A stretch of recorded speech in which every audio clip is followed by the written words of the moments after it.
Assalamualaikum warahmatullahi wabarakatuh. Bismillahirrahmanirrahim. Ketika Rasulullah wafat, itu separuh sahabat hampir mayoritas, ya Rasulullah, kita semua ingin kita dulu yang meninggal karena engkau begitu penting. Maka jangan meninggal dulu, kita yang meninggal. Kalau kita yang meninggal tuh gak apa-apa, tapi kalau engkau penting, jangan meninggal. Tapi ada saja sahabat, tidak seperti itu. Saya suka Rasulullah meninggal dulu. Alasannya masuk akal. Biar Allah menyaksikan saya kama usaddikuhu hayyan usaddikuhu maitan. Allah biar menyaksikan saya iman kepada Nabi ketika masih hidup, dan saya buktikan setelah mati pun, setelah meninggal pun, setelah wafat pun iman. Jadi ternyata baisnya itu supaya orang tahu bahwa iman kita kepada Nabi itu iman yang super. Jika ketika beliau sugeng ya kita iman, setelah wafat juga kita iman. Kai usaddikuhu maitan kama usaddikuhu hayyan. Supaya saya mentasdikkan beliau setelah meninggal sebagaimana kita mentasdikkan beliau saat masih hidup. Dan ternyata Allah ridho dengan perkataan sahabat itu. Kenapa Allah ridho? Karena menjadi pelajaran bagi orang-orang yang ditakdir gak menangi Rasulullah SAW. Tetap mereka ini. Jangan kayak setan itu kurang ajar betul kalau iblis itu. Masyhur itu, iblis itu nangis-nangis neng Nabi Musa. Iblis itu takutnya sama Allah itu luar biasa, sampean kalah. Iblis itu setiap ketemu malaikat karena dia ngerti alam gaib, mesti apa itu?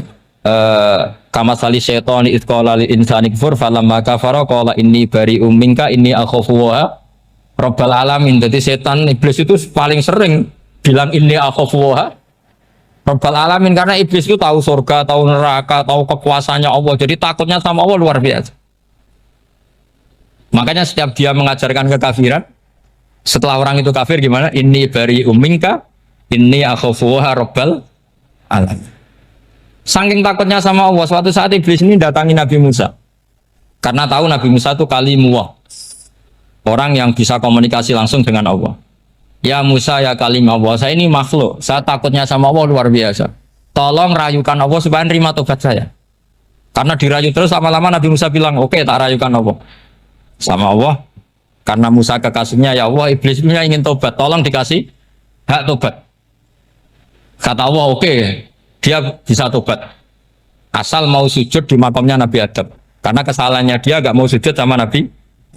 Semenang Nabi Musa karena ada cara untuk iblis menjadi tobat. Dikasih tahu sama Nabi Musa, alhamdulillah kamu diterima tobatnya.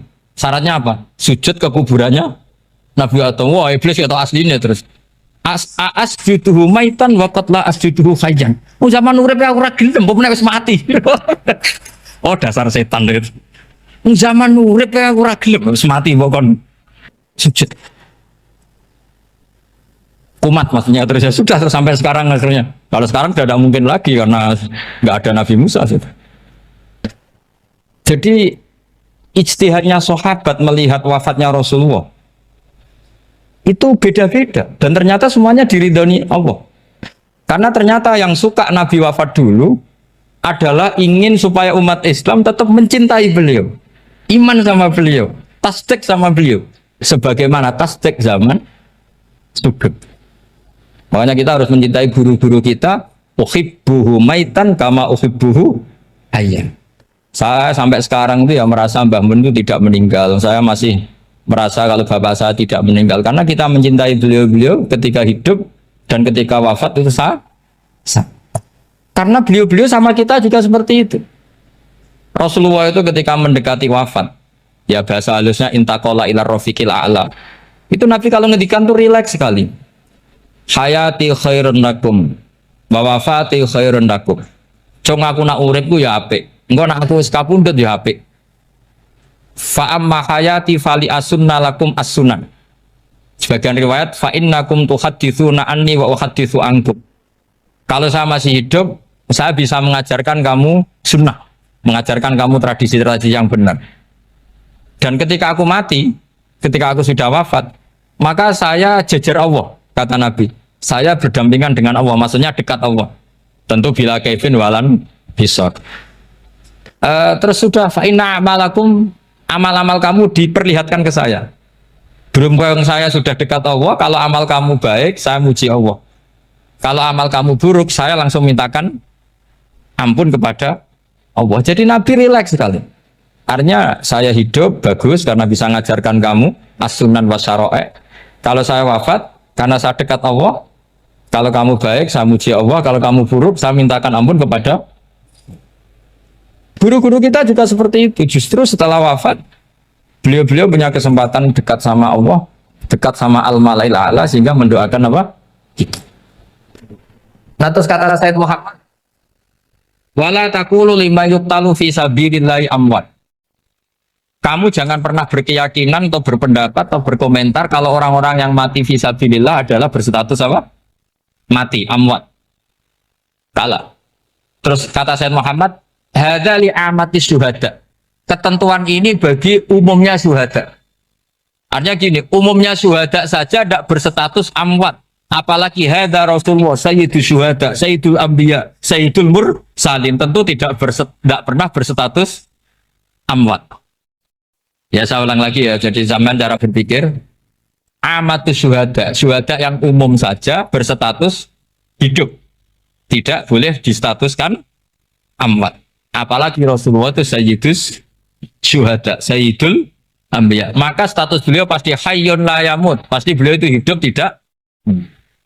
Dan karena beliau itu asfaq, sangat sayang kepada kita, sebagaimana zaman beliau hidup itu sayang kepada kita, sampai nangis-nangis minta hak syafaat, maka setelah meninggalkan pun beliau pasti sayang kita dan pasti berusaha supaya kita diampuni oleh Allah Subhanahu wa ta'ala. Sehingga ada sahabat yang tadi berpendapat, kalau saya nggak masalah Nabi wafat dulu, supaya Allah menyaksikan saya usaddiquhu maitan kama usaddiquhu hayyan.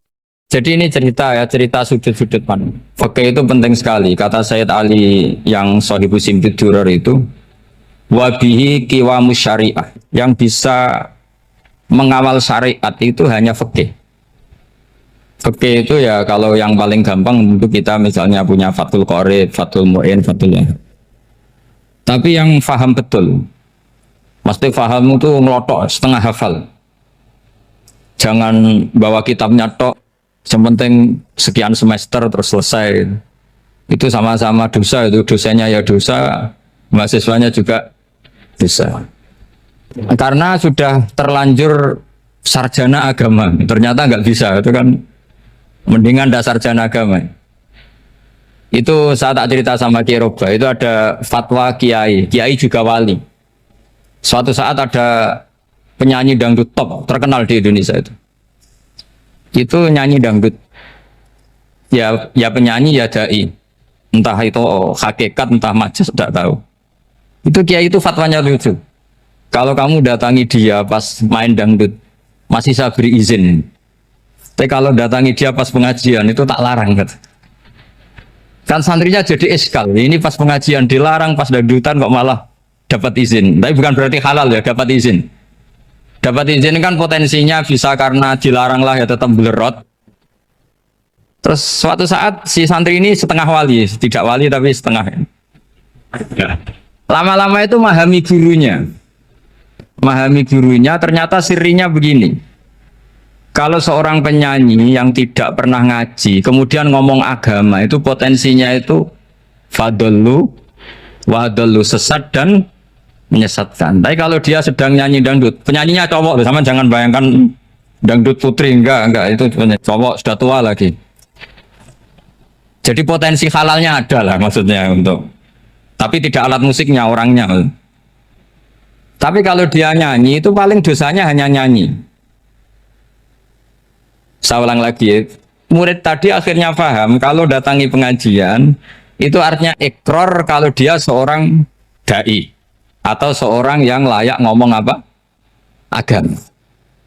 Itu lebih bahaya karena kita santri, apalagi kita doktor atau MM, terus ngekrori orang yang nggak jelas asal usulnya. Tapi kalau nyanyi kan nyanyi saja. Sehingga itu menjadi fikih. Bahaya terbesar dalam fikih adalah apa? Mengkaji fikih tidak dari ahlinya. Ya saya ulang lagi ya, mengkaji fikih tidak dari apa? Ahli. Nah, kenapa demikian? Begini, saya beri contoh. Ilmu fikih itu tentu pertama dari Rasulullah Shallallahu Alaihi Wasallam, kemudian bersanad sampai kita atau kita sampai Rasulullah. Itu ngalami sekian ijtihad yang tidak mudah. Saya beri sekian contoh. Dulu Imam Syafi'i itu sukanya sama guru yang miskin, ya, karena rata-rata santri juga miskin. Jadi mesti ngidolakan guru yang miskin, karena sesama miskinnya harus berkoalisi. Tapi akhirnya gurunya Imam Syafi'i itu miskin sekali. Namanya Muslim bin Khalid Az-Zanji itu miskin, Sufyan As-Tsauri miskin, Sufyan bin Uyainah miskin. Setelah ngaji di Medina itu Imam Malik itu kaya. Pas itu Imam Malik sudah kaya. Setiap ketemu Imam Syafi'i dikasih uang. Sampai ketika Imam Malik itu bilang, kamu sudah alim, ilmu saya sudah habis, kamu ngaji sama yang lain. Sama siapa? Kata Imam Malik, orang yang sealim saya sudah meninggal, namanya Abu Hanifah. Tapi dia punya murid, namanya Muhammad bin Hasan Asy-Syaibani, kamu ke sana.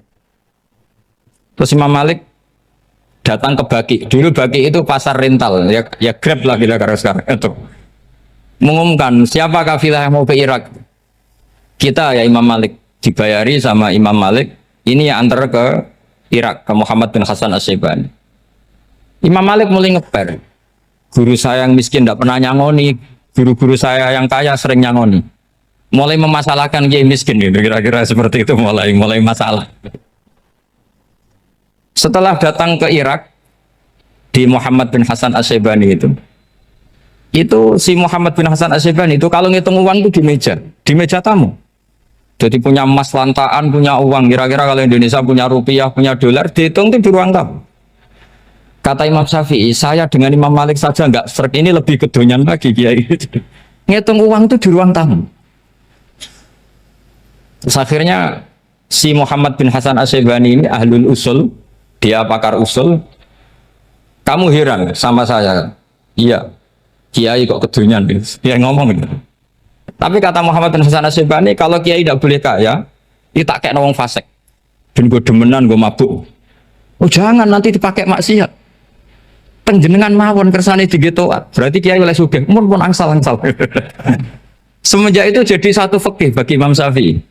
Ternyata kalau mengharamkan kiai sugih, berarti membolehkan yang fasik sugih. Kalau yang fasik sugih bisa dipakai i'anah alal maksiat.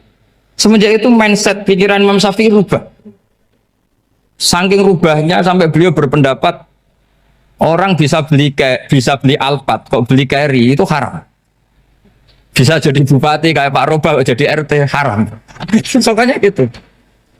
Bisa keren kayak Gus Bah, kok jadi orang pendengar haram. Pokoknya haram terus. Karena dalil beliau al-Islam ya'lu wala yula alaih. Coba sampean ridho, misalnya jadi orang Gresik dipimpin orang yang nggak sholat, ridho ndak? Ndak. Atau sholat tapi nggak bisa ngaji, ridho ndak? Ketika yang bisa ngaji berpotensi jadi buba, terus keterusan. Karena Imam Syafi'i keterusan, ya umatnya keterusan. Akhirnya orang-orang Syafi'i itu politikus rata-rata. Ya, makanya sama jangan kaget sama Baruba. Kakak saya wakil bupati di putranya Mbah Mun ada yang wakil apa? Gubernur. Dulu Gus Wahid ya menteri agama. Itu asal usul dari perubahan fikih, mindset, cara berpikir Imam Syafi'i. Jadi dulu itu fikih ditemukan itu jelimet, ada perdebatan. Itu tidak hanya pada level ulama, pada level Nabi pun ada perdebatan. Jadi jangan kira Nabi itu tidak debat, ya debat. Nabi itu asal seangkatan itu mesti debat, termasuk debat dengan malaikat. Jadi kalau perlu ya debat sama apa? Karena malaikat itu kan lugu itu gak iso mikir. Karena kalau malaikat iso mikir bisa jadi rektor. Nanti kasihan Pak Salam gitu. Malaikat gak boleh jadi rektor. Malaikat Israel itu nggak tahu etika. Jadi beliau ketika mau mencabut nyawanya Ibrahim datang, ya Ibrahim saya ini disuruh nyabut nyawa kamu. Kata Ibrahim, wah kamu itu pasti salah. Kamu tahu saya siapa? Saya ini Khalilur Rahman, kekasih Allah. Masa kekasih membunuh yang dikasih? Ini nggak benar, logika itu nggak benar. Pasti kamu salah. Karena Israel itu tidak bisa debat. Ketika ditanya, hal ra'aita khalilan yumitu khalilah, masa kekasih membunuh yang kasih. Saya ini Khalilur Rahman. Masa Allah mencintai saya kemudian membunuh saya, itu logika agak bener. Enggak keliru, kamu itu keliru.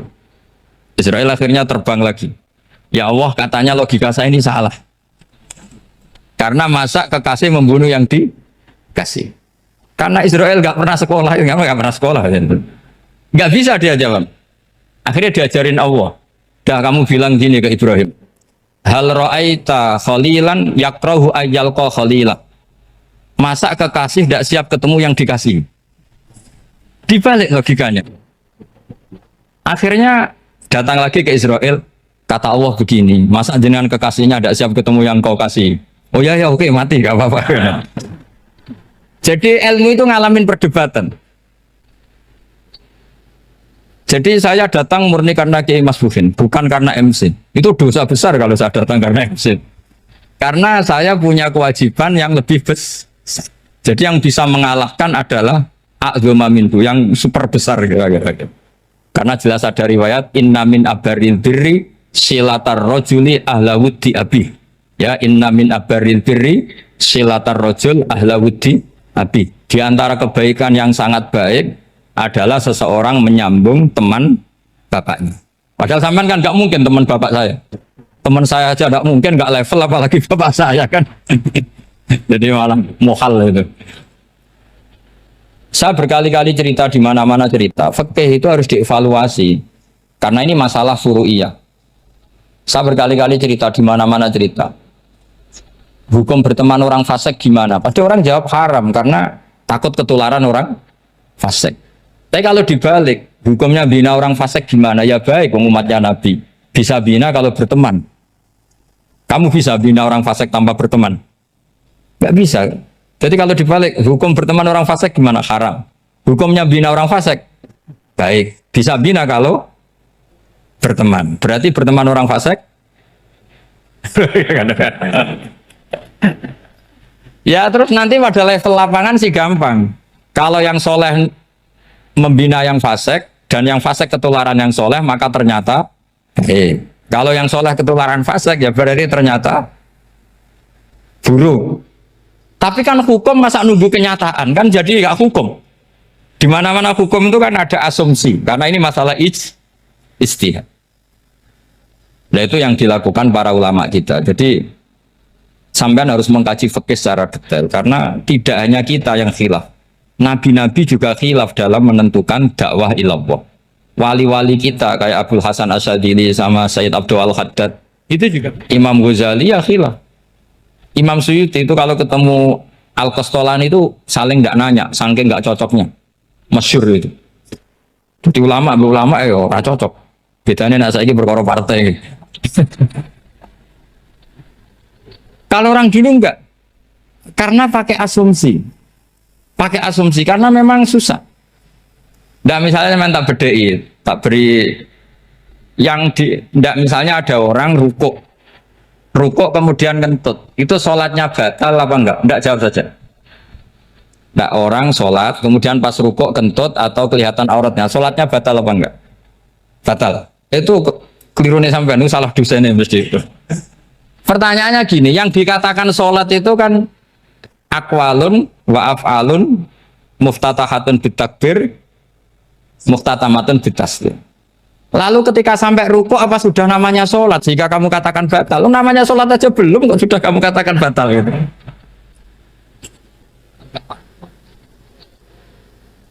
Iya kan? Jadi kalau aku mau sholat pas rukuk ngetut batal atau ora?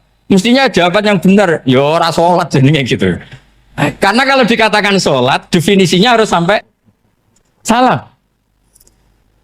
Tapi kan kita nggak mungkin ngomong seperti itu kan, dianggap majnun.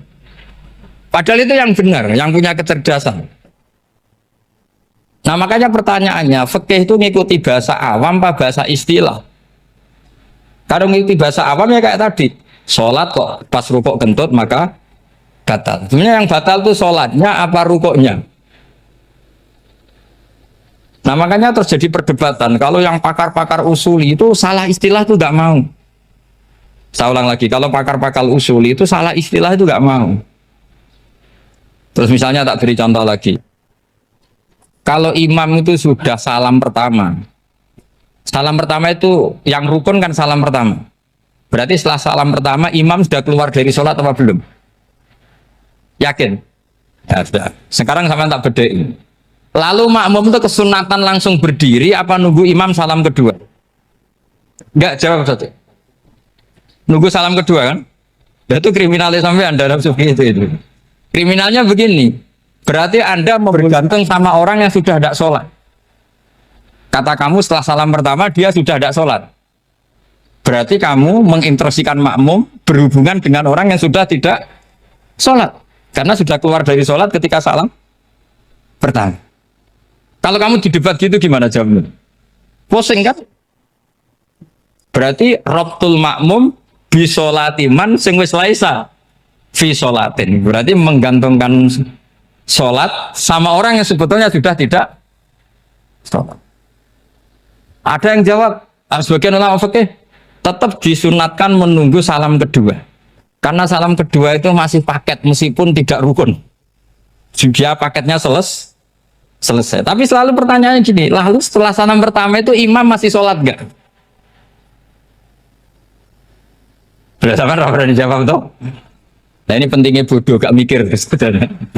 Jadi makanya bodoh itu barokah karena gak mikir gitu. Jadi soalnya Rabbana ma khalaqta hadza batila. Sing bodoh ya barokah, sing pinter ya barokah. Sira barokah itu maksiat. Ora ono barokah plus. Jadi ilmu itu harus mengalami satu gesekan karena logika itu bisa dibalik. Nah, karena ilmu itu mengalami satu gesekan, satu logika yang bisa kayak iya kayak enggak. Sehingga jargon di dunia ijtihad itu begini. Ra'yuna shawabun yahtamilul khata' wa ra'yuka khata'un yahtamilus shawab. Pendapat saya benar tapi mungkin salah. Tapi pendapat kamu taruhannya salah dulu tapi yang mungkin benar. Jadi mustahid kalau kata mustahid itu lucu. Ngomongnya itu ra'yuna shawabun yahtamilul khata'. Pendapat saya tarifnya benar dulu tapi yang mungkin salah. Kalau pendapat kamu salah tapi ya mungkin benar atau mungkin bisa salah ya tidak tahu pokoknya mungkin benar. Nah kenapa demikian? Begini, di luar masalah tauhid, seorang lagi di luar masalah tauhid, itu tentu ada masalah-masalah yang sifatnya ijtihadiyah. Ya saya ulang lagi, yang sifatnya apa? Ijtihadiyah. Dan ijtihadiyah ini nggak pernah selesai karena muqtadul hal, konteks kesejarahan maupun konteks kesempatan itu tidak sama. Dulu kiai-kiai itu ngaramkan dasi, ngaramkan celana karena yang celananan yang dasinan itu penjajah. Sehingga mantas sabah biqaumin fahuwa minhu. Tapi lama-lama kiai-kiai itu ya pakai dasi, pakai celana. Ya karena dianggap sudah tidak mantas sabah biqaumin fahuwa minhu. Ini ngalami pergeseran. Semua ijtihad itu ngalami pergeseran. Lalu pertanyaannya begini, lalu ijtihad apa Gus yang permanen? Yang permanen ya ijtihad dengan alatut ijtihad apa? Ijtihad. Saya beri contoh misalnya begini. Nabi Musa itu yang ngalami ijtihad. Kata beliau karena kangen Allah, itu ingin melihat Allah karena kangen. Rabbi arini anzur ilai. Qala lan tarani walakin anzur ilal jabal. Ya sudah namanya orang kangen ya ingin melihat. Ya sudah gitu aja. Sehingga ahli ilmu kalam itu berdebat. Kalau kata ahli sunnah, karena Nabi Musa minta ingin melihat Allah, berarti melihat Allah itu jaiz, mungkin.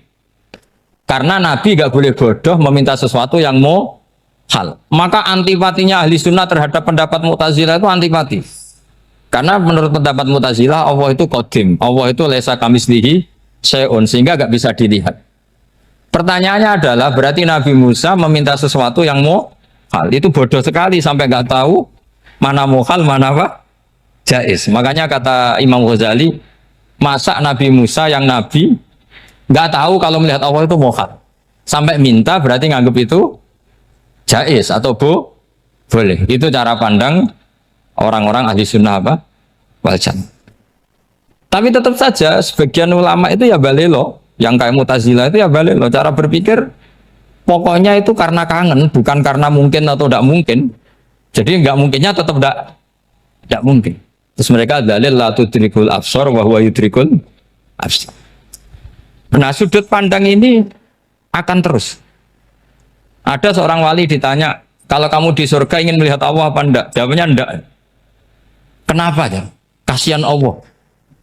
Terus kenapa ya? Unazzihu dzalikal jamala an nadzuri misli. Saya tidak ridho Allah yang hebat, yang keren, kemudian sing delok di rumah aku wong resik. Koyo gak ngergani pangeran. Sebenarnya sing delok Allah ben golongane Nabi Muhammad, Nabi Ibrahim, kowe ora usah ngilangi keren. Maksudnya itu. Jadi ada ulama itu jadi wali kalau sholat itu karena di soft belakang. Tapi jangan ditiru. Itu kan nggak lazim ya. Lazimnya kan afdhalus sufuf as-saful awal. Ketika ditanya, kenapa kamu kalau sholat di belakang? Cek GR koyok wani suwan pangeran gak ngarep. Aku sungkan dadi kok gurih. Kalau sampean kan karena males, bukan karena sungkan. Jadi itu artinya rasa ya. Makanya nggak bisa, nggak ada istihad itu nggak mungkin karena perasaannya orang itu beda-beda. Itu Sayyid Abdul Al-Haddad itu kalau ngendikan masyhur. Man da'a li dzalimin fil baqa faqad ahabba ayyusawwa fi ardi. Orang yang mendoakan orang fasik masih hidup, gak mati-mati, itu berarti suka kalau Allah dimaksiati di buminya. Wong fasik kelakuannya rak maksiat, nak ndongakno mari. Itu berarti kamu ingin Allah didurakani terus menerus karena si fasik masih hidup. Tapi kalau Abdul Hasan As-Sadili cara ngendikan gini, kalimatnya persis. Man ahabba alla yusawwahu fi ardi faqad ahabba alla tadhharu maghfiratuh. Orang yang ingin dunia ini steril gak ada maksiat, maka sama saja berkeinginan tidak melihat luasnya maghfirahnya Allah. Sama-sama wali besar. Tapi cara pandang hubungannya dengan Allah seperti itu. Jadi mau tidak mau, istihad itu mau tidak mau. Makanya tidak usah dipertentangkan misalnya cara berpakaian, cara apa. Yang penting sesuai aturan Islam ya sudah. Karena ini urusan rasa. Urusan apa? Rasa. Itu Syekh Hasan Basri itu sering jagongan sama Robiah Hadawiyah. Itu secara fikih salah. Tapi pas itu ulama fikih ditanya, kenapa Anda tidak komentar terhadap dua wali besar yang sering ketemu? Andaikan semua santri seperti itu akan saya halalkan, karena nggak mungkin punya nafsu. Sehingga fikih dulu memang masih asli. Kamu lihat di takrib misalnya, lelaki melihat perempuan tuh nggak boleh kecuali sekian alasan. Termasuk boleh itu li taklim karena mengajar, atau lil muamalah. Lah ini yang mulai masalah. Ada warung kopi, penjaganya cantik, santri-santri ngopi. Ini lil muamalah, kan kasus ini. Mau disalahkan tuh ada takbirnya, mau dibenarkan ini jelas fasik kan, jelas fasik. Maksudnya sudah fasik sebelum itu ditambah itu, jadi fasiknya permanen. Nah pertanyaannya adalah, kalau kamu ngajar mbak-mbak, kemudian hafal yang cantik yang enggak, itu taklim lin nazar apa nazar li taklim? Itu taklim apa modus? Makanya kalau ngopi cari bakul yang cantik, itu muamalah untuk nazar apa nazar untuk muamalah? Loh kalau saya ngopi dengan kiroba pasti halal. Karena begini, berjalan saja, bareng capek, nggak tahu itu warungnya siapa, terus berhenti ngopi. Kebetulan bakulnya cantik. Nah itu mungkin halal, karena kan saya tidak milih-milih. Ingin ngopi kebetulan bakulnya cantik. Kalau kamu kan nggak apal daftarnya. Wah itu mesti haram itu, mesti haram itu. Karena berarti kan kamu menjadikan ngopi ini modus. Gue jagani nak takok pangeran. Lo kok nazar? Muamalah Gusti, muamalah. Itu mesti modus. Maka fikih itu harus dikawal oleh tasawuf. Kalau ndak, semua hukum fikih bisa diakalin. Makanya Imam Bukhari punya satu bab namanya Kitabul Khiyab. Bab mengkhilaf fikih. Beliau itu antinya sama Abu Hanifah itu luar biasa. Nggak ada ulama dibenci Imam Bukhari kayak Abu Hanifah. Masyhurin. Untungnya beliau nggak menangi Abu Hanifah. Kalau menangi geger terus ini. Bisa faksul masail terus ini. Itu Abu Hanifah itu ulama yang suka khilah. Khilah itu ngerekayasa hukum. Misalnya begini, saya ini puasa agak lemes, ujian agak lemes, apalagi kiai serawati di duit, santri beling-beling lemes ini. Apa mangan nih kan, bos poso-poso kok mangan kan gak keren. Supaya saya bisa makan dan halal, saya bisa ngajak Kiai Bayi ya jalan-jalan. Jalan-jalan nyari yang jarak 2 marhalah. Ya sudah. Terus bisa makan. Kalau ditanya Allah kok makan musafir. Jadi bolehkah insya safar menciptakan pergi demi untuk supaya boleh iftar? Boleh enggak cara jenengan? Enggak boleh, alasannya apa? Kan pergi. Perginya juga enggak maksiat. Itu khilaf. Tapi Sayyid Muhammad, Abu Ya Sayyid Muhammad, Muhammad bin Alawi, Sayyid Muhammad itu membela Abu Hanifah. Artinya membela jangan semua khilaf itu diharamkan. Karena itu cara, saya ulang lagi, karena itu cara untuk mengawal bahwa hukum Allah itu luas. Karena kalau nggak ada khilaf itu ya kita kesulitan. Kita kesulitan. Misalnya begini, ini penjelasannya, makanya kita harus sering mendengar. Saya itu dulu masih sangat fikih itu protes, kenapa ada poluan polisi wanita? Itu kan pekerjaan cowok ya, pekerjaan pria. Tapi setelah mendapat penjelasan dari polisi, itu alasannya masuk akal, Gus. Kadang-kadang orang nakal itu menyembunyikan narkoba itu di alat wanitanya. Itu kalau semua lelaki polisi kayak jenengan itu kan masalah itu. Sehingga memang harus ada polisi wanita karena sebagian pengedar narkoba itu perempuan dan menyembunyikannya di tempat itu. Kalau semua polisi cowok kan nggak kebayang. Sehingga kita akhirnya mendengar membolehkan polisi itu wanita. Ada wilayah yang harus wanita. Begitu juga ada pertanyaan, kenapa sih dokter kandungan itu cowok? Saya punya banyak santri yang muhibin saya itu dokter kandungan. Tak tanya, kamu itu kok cowok kok jadi dokter kandungan? Kan pekerjaannya seperti itu. Dia jawabnya lucu.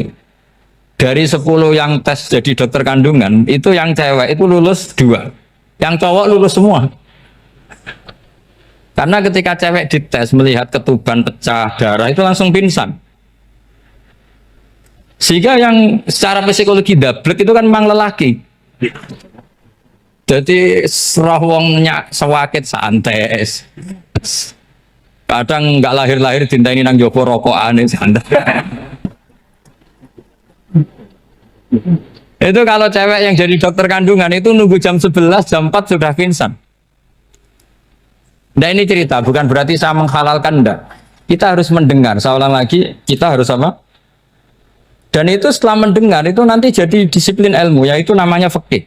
Karena ilmu fikih itu sebetulnya gampang. Sampai kalau ngaji i'anah, itu kelihatan fikih itu gampang, karena ada logika yang terbangun. Misalnya begini, orang kalau tawaf itu disuruh agak jauh dari Ka'bah. Jangan sampai nginjak sadarwan. Karena sadarwan itu pondasi itu ikut Ka'bah. Kenapa begitu? Ya jenenge ra muteri Ka'bah, ide-ide Ka'bah. Jadi sebenarnya sederhana logikanya. Sing jenenge muter itu di luar itu kita muter. Nah kalau nginjak pondasinya namanya gak muteri Ka'bah tapi ide-ide Ka'bah. Ya jadi sederhana sebetulnya ya masuk akal. Jadi fikih itu nggak ada yang iskal, sebetulnya masuk akal. Tapi karena kita nekuni itu tidak serius, maka terus jadi paradok. Saya beri contoh lagi ini sebagai penghormatan saya sama Kiai Mas Bukin, karena ini sudah namanya fakih. Kalau ada ayam jago ditabrak truk, terus kejet-kejet, adekan dibiarkan pun mesti mati, karena gerakannya sudah harokatul masbuh. Terus kamu sembelih, itu halal apa enggak? Enggak jawab, ayam jago loh. Kalau kamu katakan halal, dia sudah tidak punya hayatun mustaqirroh, kehidupan yang permanen. Andai kan kamu biarkan pun 1 menit lagi meninggal. Kejet-kejet kan mau prosedur saja. Maksudnya pantasnya mati ya kejet-kejet sih, tapi sebetulnya sudah pasti mati. Maka ini ada 2 ulama. Kalau kata Imam Malik tetap namanya halal. Karena ruhnya masih di situ, sehingga ketika kita nyembelih, ya nyembelih hewan yang hidup. Yang namanya nyembelih itu pokoknya mematikan yang punya roh. Sementara saat itu rohnya masih di situ, meskipun 1 menit lagi pasti mati. Tapi kalau mazhab Syafi'i enggak, ini sudah harokatul masbuh. tidak punya hayatun mustaqir. Sehingga dalam perdebatan ulama fikih itu lucu, kadang ya gampang mangkal nol. Misalnya begini, kalau ada anak lahir tidak ada amaratul hayat, nggak nangis, nggak bernafas, sunat disolati apa enggak? Siktun sing layas tahilu walayas, langsung lahir langsung mati, nggak ada amaratul hayat. Nah, tahu mikir tuh. Itu tidak wajib disolati. Alasannya, ya kan memang sholat alal mayit kan tidak pernah hidup. Di mana-mana mayit itu setelah hidup mati. Ini kan tidak pernah hidup. Namanya ya qit'atul lahmin, ya potongan daging itu aja enggak. Jadi kadang fikih diwaca tenan jebule mangkel no. Terus ketika di kitab Minhajul Thalibin itu, kalau kamu keluar mani itu wajib mandi enggak? Wajib kan? Kalau keluar mani inzal itu kan wajib mandi. Nah, kenapa nifas atau wiladah keluar bayi? Kenapa ibu-ibu kalau keluar bayi wajib mandi? Alasannya lucu. Li annal walad maniyun mun akidun. Ini kan wis mani cuma mengkristal. Jadi kadang fikih mangkel. Apa ya? Sembrono itu masuk wajib mandi wiladah itu karena apa? Li annal walad maniyun mun akidun. Niku mani sing wis mengkristal. Mani sing wis jelalatan lah lahir nangis macam-macam. Jadi ternyata karena kenapa fikih butuh alasan? Nyari hadis tentang keluar anak mandi itu nggak ada yang sorry. Yang ada adalah tentang inzal. Innamal ma' minal. Akhirnya dicari-cari ternyata walad itu maniyun menakitu. Nah ini problem fikih. Sampean harus siap dengan pelajaran seperti ini. Meskipun sampean mungkin wong priayi, tapi ini ilmu. Ya, saya ulang lagi, ini ilmu. Sehingga ulama itu mau tidak mau harus mau mendengar. Karena logika yang terbangun itu nunggu kalau mendengar. Kayak tadi. Malaikat Israel baru sadar. Masa kekasih bunuh yang dikasih. Masuk akal juga Israel. Kalau sama sampean sih nggak nerima tetap selonang-selonang. Ini masalah Ibrahim Khalilur Rahman. Sehingga kita di alasan fikih itu harus kita dengar. Saya dulu itu, saya sampai sekarang itu sama kalau bayi lahir masih sudah berbentuk bayi, saya sendiri berpendapat sebaiknya disolatin kalau sudah berbentuk apa? Bayi, meskipun tidak nangis, tidak ada amaratul hayat. Kan yang digugurkan itu wajibnya, bukan masalah boleh dan tidak. Itu banyak lah perdebatan ulama di bab itu. Saya beri contoh lagi perdebatan ulama. Ini contoh-contoh fikih karena ini khusus penghormatan status fakih tadi. Itu kalau ada orang mati jenazah itu. Jenazah itu kalau sholat, itu kan umumnya jenazah di depan, kita nyolati di belakang. Itu yang mengatakan begitu ya tidak punya alasan, ya taunya mulai dulu begitu, di mana-mana nyolati jenazah, jenazahnya di depan. Tapi di kitab Mahali jelas diterangkan, kata kaul sa'ani tidak wajib. Alasannya lucu, fa innal janazah laisat bi imamin. Jenazah itu tidak imam, kenapa harus di depan? Itu yang kacau kan? Lu coba alasannya di depan apa? Dia ada imam kok. Nah barokahnya fikih itu, sehingga kita melihat di Arab Saudi sekarang, itu jenazah kan di belakang. Tapi kita tetap nyolati apa? Mayit. Kalau di Arab Saudi musim haji, itu jenazahnya di kamar mayit, tapi kita nyolati. Itu satu-satunya takbir ya tadi, fa innal janazah laisat bimanzilatil imam. Tapi jangan praktekkan, nanti dia kepaliran sesat tuh. Saya hanya cerita ilmu, jangan dipraktekkan. Kalau dipraktekkan masih jadi aliran sesat. Mono jenazah ning mburi imame kok ngarep aliran sesat. Sebetulnya bukan sesat tuh. Uji coba fikih. Ya karena tadi fa innal janazah laisat bimanzilatil. Bukti lagi kalau sampean sholat ghaib. Sholat ghaib itu misalnya mayitnya di Surabaya, boleh nggak sholat ghaib di sini? Terus jenazahnya di belakang kamu apa depan kamu? Nah ini kan fikih itu pokoknya gitu. Makanya standar furu'iyah itu susah. Karena perdebatannya itu mirip-mirip. Kayak iya, kayak tidak, kayak. Makanya dulu zaman sahabat, Ada sahabat itu mencintai Rasulullah. Senengannya sowan. Bukti cinta sowan. Banyak juga yang sahabat bukti cinta Nabi itu tidak pernah sowan. Alasannya ganggu. Kenapa kamu jarang sowan Nabi? Saya sering jamaah sama Nabi, saya tidak pernah sowan. Kenapa? Ganggu. Biar Nabi kalau di rumah sama anak istrinya, saya tidak mau ganggu. Makanya saya termasuk kiai yang gak pati seneng disowani. Karena ya itu tadi. Kalau mulang seneng saya, kalau disowani biasa saya. Kalau Kiai Roba itu nilai, nak pernah sepuh jadi rasawan nilai. Jadi beda, saya sering ditilii Kiai sepuh. Tapi bahasanya tentu tidak sowan, tapi nopo nilai. Kalau sowan itu maka kan nafkah itu seperti itu. Jadi ada disiplin, di situ ada disiplin ilmu. Yang kadang kita tidak cocok. Makanya Imam Syafi'i sendiri ngendikan, kadang beliau dengan gurunya, dengan Imam Malik sampai ngarang ikhtilafu Malik. Beliau punya data yang beliau itu sedang nggak sama dengan gurunya, yaitu Imam siapa? Malik. Karena mindsetnya itu beda. Tidak sampai misalnya saya tanya, sholat itu harus menghadap kemana? Tidak, jawab saja. Kiblat kan? Ukurannya apa coba? Namanya madhep. Wajah apa dada? Imam Syafi'i milihnya dada. Sekarang praktekkan dalam dialog keseharian. Saya jagungan sama Kiai Roba seperti ini, terus wajah saya begini, madhep enggak? Nah, itu masalah. Terus pertanyaannya, madhep dengan dada itu fis sholat apa fil qiyam?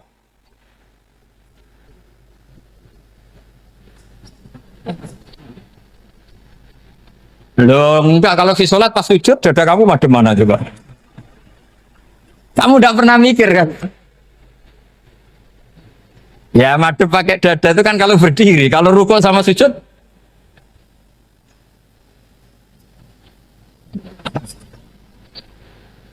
Nah itu ulama itu jelimet gitu. Makanya jarang yang menekuni profesi ulama ini. Karena menekuni proposal banyak, karena memang susah. Jadi ulama itu orang yang cara berpikir sudah aneh. Sehingga mereka detail. Maksudnya menghadap itu apa? Ukurannya kalau berdiri ya dada, tapi nggak bisa kamu katakan atawajjuh bisodri aturan dalam sholat, fikuli sholat. Pertanyaannya lah kalau rukuk sama sujud, dadanya menghadap kemana coba? Maka itu ilmu yang sudah jelimet. Nah ulama usul fikih, ulama yang nggak mau salah per detail hukum. Sehingga menurut Imam Rafi'i, misalnya kalau beliau ditanya sujud itu gimana ya, asal wat ujabha ya sujud. Tapi kalau murid Imam Nawawi harus melibatkan 7 apa? Anggota, yaitu al-jabhah, wal yaden, wal rukbaten, wal qadamain. Oke, Imam Nawawi kita ikuti. Tentu keseharian kita pakai Imam Nawawi. Yaitu berdasar hadis umirtu an asjuda ala sab'ati a'zumin al-jabhah, wal yaden, wal rukbaten, wal qadamain. Berarti berapa? 7. Tapi pernah saya cek di kitab karangannya Imam Syafi'i ketika beliau ngendikan saya suka kalau orang sujud itu melibatkan 7 anggota berdasar hadis ini. Tapi kata beliau wayah tami itu dan bisa saja sujud yang watul jabhah itu sudah cukup. Terus kata Imam Syafi'i, limada, karena Nabi ketika sujud itu hanya ngendikan begini, sajadalaka wajhi wa sam'i wa basori. Nggak ada di hadis wayadi, warubati, wakodami. Ya sudah akhirnya. Nah, itu sudut pandang. Terus gugatan kedua begini. Ada orang Muslim yang sujud sama berhala. Untuk menjadi murtad itu harus 7 anggota apa cukup 4 jabah halal ardi? Untuk sah menjadi murtad itu. Untuk sah menjadi murtad cukup 4 jabah halal ardi harus 7 anggota. Untuk keabsahan murtadnya itu. Tidak jawab. Makanya ini tugas dosen-dosen ini meminterkan ini. Karena namanya sudah faqih. Faqih itu ahli faqih yang detail namanya faqih. Kalau ini mutafaqih. Jadi bukan tafakuha tapi tafakuha. Kayak tamarodon. Jadi wazannya nanti itu wal idhari ma laysa fil waqi'. Jadi ini bukan gojlok, ini memang marah saya. Jadi kalau sudah pakai gelar fakih, harus fakih betul. Nah, mohon kalau mengkaji fikih itu harus detail. Minimal takrib itu setengah hafal. supaya konstruksi ilmu itu utuh. Saya sama lagi konstruksi ilmu itu, karena ilmu itu mesti ada yang apa ya? Ya rada setengah salah itu, tapi disalahno ora kena. Ndak sampean tak bedheki, nak pancen bener langsung tak angkat jadi rektor. Nak bener tuh. Coba rukun sholat pertama itu apa coba? Rukun sholat pertama. Niat. Niat sama berdiri dulu mana? Ayo niat dulu baru berdiri, apa berdiri dulu baru niat? Berarti niat sama berdiri dulu mana? Rubah kan? Artinya kita mau bilang tartib urutannya niat berdiri takbir gak bisa. Yang dikatakan niat itu apa? Qasdus syai' muqtaronan bifi'lihi. Berarti niat sama takbir harus bareng apa urutan? Bareng.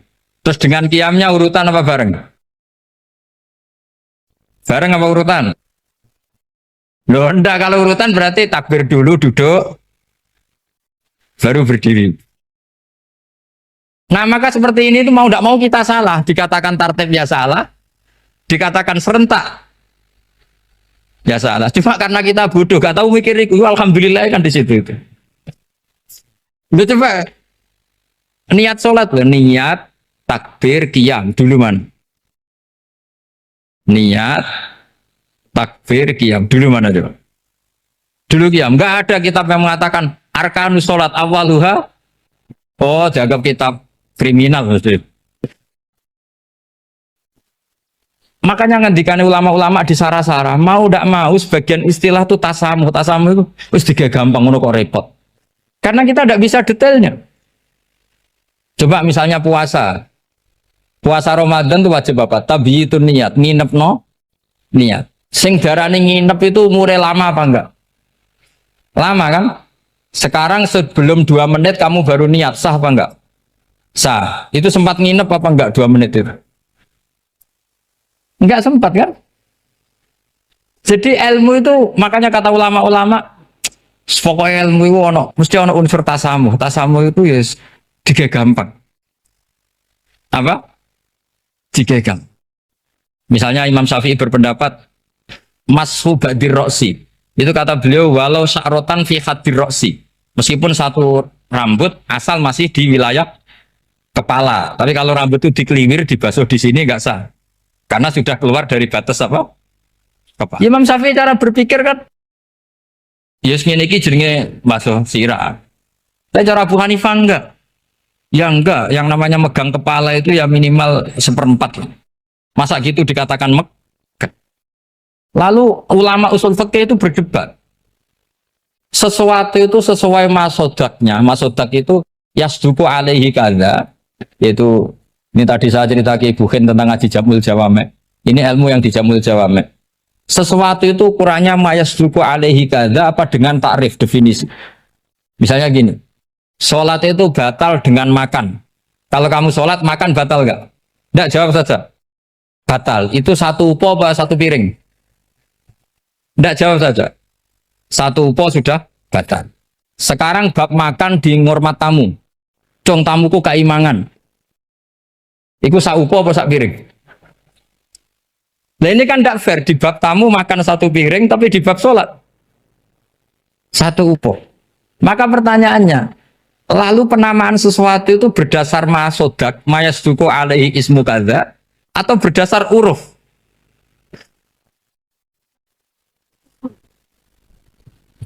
Ukurannya apa coba? Maka terus jadi perdebatan. Nah ini di sini ini pentingnya ulama karena ya sekarang saya bedai sekarang. Cengkeh itu wangi apa enggak? Kategorinya cengkeh. Wangi kan kalau orang bikin kue tar pasti pakai apa? Cengkeh. Pakai wedang ronde supaya manis. Apa wangi dikasih apa? Cengkeh. Nah itu saya berkali-kali cerita. Pernah mau dipikirkan orang Islam itu nggak boleh rokok karena dianggap pakai apa? Mewangi karena ada apa? Cengkeh. Tapi terus didebat. Kalau gitu berarti orang Jumatan sunat rokok. Karena Jumatan disunatkan pakai pewangi. Wah itu kan wahnya tuh, wah iya repot ya kan. Jadi kalau cengkeh kamu kategorikan wewangen, yang orang ihram nggak boleh rokok karena pakai cengkeh, yang wangi. Konsekuensinya orang Jumatan sunat rokok karena berarti di masjid pakai apa? Pewangi kan sesat semua ya, jadi itu ilmu. Makanya selain fikih mateng itu ada ilmu yang namanya usul fikih. Usul fikih itu yang neliti itu. Mayas duku alaihi kaza. Jadi yus ngono iku darani ngono. Seorang lagi. Ngono iku wis darani ngono. Ora perlu roh detail. Ya, saya ulang lagi. Wis ora perlu roh detail. Makanya Abu Hanifah itu misalnya basuh wajah. Wis angger kecelok ngene iki basuh wajah. Nek Imam Syafi'i kan detail. Mimbaini mana bitis syari sampai ila somahe uzunehi ila zakon. Terus mana bitis syari Imam Syafi'i nambah apa? Ghaliban. Kenapa ditambah ghaliban? Karena kalau orang budak mana bitis syarinya di sini. Jadi itu fikih. Jadi fikih itu jelimet. Padahal kita ini nggak pernah berpikir secerdas Imam Syafi'i, tapi akhirnya ya mikir juga. Agak ditambah ghaliban, mana bitis syarinya orang budak kan? Sini. Terus sekarang perdebatannya, orang budak basuh masturbasi di sini sah enggak? Karena tadi itu wajah apa kepala gitu kan jadi bingung gitu.